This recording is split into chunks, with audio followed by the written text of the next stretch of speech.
क्या कभी गौर किया है कि आजकल किसी एक चीज पर टिक कर लगातार फोकस करना कितना मुश्किल हो गया है, जैसे दिमाग बस थक सा गया हो। आमतौर पर हम लोग समझते हैं कि फोकस शायद कोई पैदाइशी टैलेंट है जो या तो इंसान में होता है या नहीं होता, लेकिन असल में यह बिल्कुल एक मसल की तरह है, एक ऐसी सलाहियत जिसे अगर ट्रेन किया जाए तो उसकी दोबारा बहाली हो सकती है। हम आज के इस मॉडर्न मसले को समझने के लिए द 40 सेकंड फोकस क्राइसिस से शुरुआत करेंगे और फिर इसके हल के लिए एक 4 स्टेप एक्शन प्लान देखेंगे, जिसमें distraction free zones, daily routine बनाना, अल्फाज के जरिए रीइंफोर्समेंट और आखिर में नेचर का अपना एक कमाल का feature the biological safe button शामिल हैं।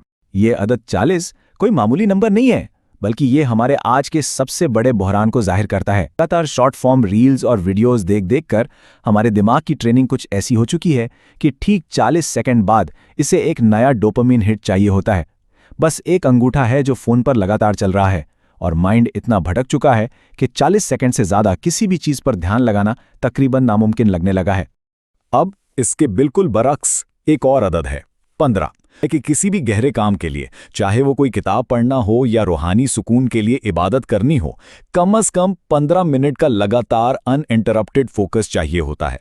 अब आप खुद सोचिए, जिस दिमाग की ट्रेनिंग ही महज 40 सेकंड की रह गई हो, उसके लिए 15 मिनट तक एक ही जगह फोकस बरकरार रखना किसी पहाड़ पर चढ़ने से कम थोड़ी है। Number 1, the 40 second focus crisis. आइए देखते हैं कि तवज्जो का ये शदीद जवाल हमारी आम जिंदगी को कैसे बर्बाद कर रहा है। इस बहरान का हकीकी असर हमारी रोजमर्रा जिंदगी पर लिटरली बहुत गहरा है। हालात यहां तक पहुंच चुके हैं कि अब घर वालों की बातचीत तवज्जो से सुनना भी दुश्वार हो गया है। एक पूरी खबर सुनने का हौसला नहीं बचा, और तो और इबादत जैसे खालिस अमल में जहां मुश्किल से 5 से 10 मिनट लगते हैं, वहां भी दिमाग 40 सेकंड में किसी और दुनिया में पहुंच जाता है। किताब पढ़ते वक्त माइंड ऐसे घूमने लगता है कि समझ नहीं आता पिछले सफ़े पे पढ़ा गया था। ये इस क्राइसिस की असल शक्ल है। लेकिन ठहरिए, यहां फोकस के हवाले से एक बहुत बड़ी गलतफहमी को हमेशा के लिए खत्म किया गया है।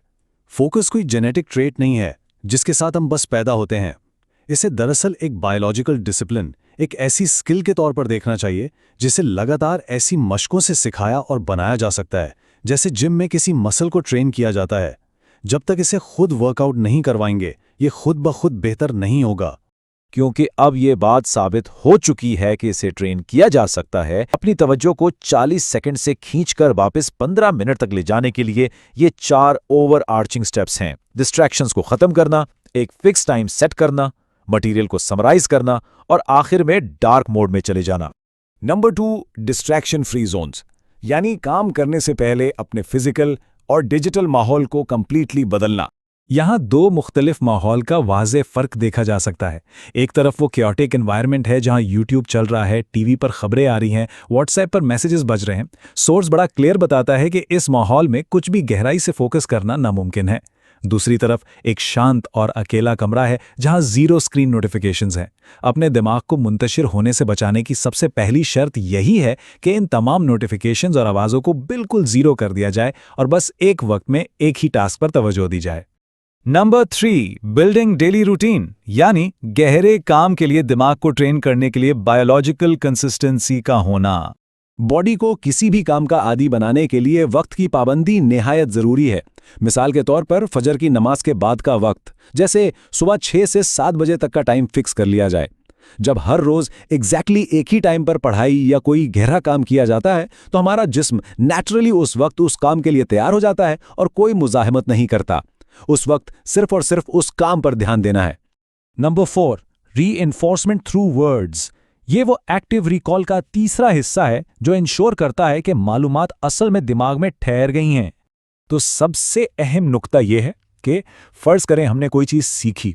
अब अगर सोर्स मटेरियल या किताब को मुकम्मल बंद करने के बाद उन्हीं कॉन्सेप्ट्स को अपने आम और सादा लफ्ज़ों में समझाया ना जा सके या किसी बिल्कुल खाली कागज़ पर उनके मेन पॉइंट्स ना लिखे जा सकें, तो समझ लीजिए कि एक्चुअली कुछ सीखा ही नहीं गया।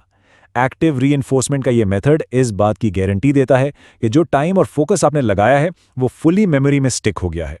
Number 5, the biological save button. ये इस पूरे प्लान का आखिरी, सबसे अहम लेकिन सबसे ज़्यादा इग्नोर किए जाने वाला post study cool down phase है कि जब भी हम कोई अहम तजुर्बा करते हैं या गहरा काम करते हैं, तो उसके फ़ौरन बाद ली जाने वाली ठंडी गहरी सांसें दरअसल नेचर का अपना सेव बटन होती हैं। ये बिल्कुल कंप्यूटर पर किसी फाइल को सेव करने वाले Ctrl+S की तरह काम करती हैं।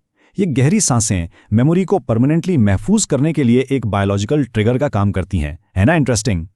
इस बात को मजीद समझने के लिए सोर्स में कुछ बहुत ज़बरदस्त तारीखी वाक़यात बताए गए हैं जो सबूत हैं कि नेचर गहरे तजर्बात को कैसे हमेशा के लिए रिकॉर्ड करती है। मिसाल के तौर पर पानी की तलाश में सफ़ा और मरवा की वो दौड़ धूप जिसे एक रस्म और इबादत बना दिया गया, या फिर मक्का में दुश्मन पर रौब डालने के लिए अकड़-कर चलना जिसे हमेशा के लिए तारीख का हिस्सा बना दिया गया। इसी तरह पास्ट में जब मजलूमियत के दौर में खौफ की वजह से बाज़ नमाजें खामोशी से अदा की जाती थीं, तो वो आज तक उसी खामोशी के साथ ही अदा की जाती हैं। नेचर ऐसे गहरे और प्रोफाउंड लम्हात को परमानेंटली अपने अंदर महफूज कर लेती है। और ये चीज़ इस पूरे अमल को बेहतरीन अंदाज में ज़ाहिर करती है। इस टाइमलाइन को देखिए। पहले 0 से 15 मिनट बगैर किसी रुकावट के मुकम्मल डीप वर्क, फिर अगले 5 मिनट आंखें बंद करके बस गहरी सांसें लेनी हैं, यानी फाइल को Ctrl+S दबाकर सेव करना है। और उसके बाद आते हैं अगले 5 से 10 मिनट जहां मुकम्मल तौर पर डार्क मोड में चले जाना है। मतलब कोई स्क्रीन नहीं, कोई नया नोटिफिकेशन नहीं, कोई नया इनपुट नहीं। ऐसा नहीं कि किताब बंद की और फौरन सोशल मीडिया खोल लिया, वरना होगा ये कि जो फाइल अभी दिमाग में सेव हो रही थी वो नए डोपामिन हिट की वजह से करप्ट हो जाएगी और सारी मेहनत बर्बाद। इस पूरे तज्जिए के आखिर में एक वाकई चुभने वाला सवाल पैदा होता है। अब जबकि हमें ये पता चल चुका है कि तवज्जो को बहाल करने का अमली तरीका क्या है, तो क्या आज हम में सच में इतना डिसिप्लिन बाकी रह गया है कि हम आज ही सिर्फ 10 मिनट के लिए खुद को सारी डिस्ट्रैक्शन से कट ऑफ करके इस डार्क मोड में ले जा सकें? ये एक ऐसा चैलेंज है जो वाकई सोचने पर मजबूर करता है। आज के इस खुलासे में बस इतना ही। अगली मालूमात और नए कॉन्सेप्ट्स के साथ ये सफ़र जारी रहेगा।